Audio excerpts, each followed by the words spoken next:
I'm just gonna let you know what I've been doing. Uh, One of the guys that I know brought a bunch of these Crown Royal bags over to make face masks out of them. So there's videos on the internet how to make them, so I'm not going to show you how to make them. I'm just showing you that I'm making them.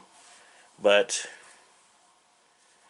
what you do is you grab this Crown Royal bag, you cut along this top seam, which I have here some already cut.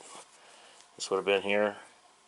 The other video on here, the dimensions that they gave me didn't really work for an adult size head, it didn't seem like. So I had to play with it to kind of just get it to fit for what I was doing. So you got this. I cut it open, cut it down the back, opened it up like that. And I got these that I'm working with, and now I got to sew them up a little, sew the string in onto the sides of it,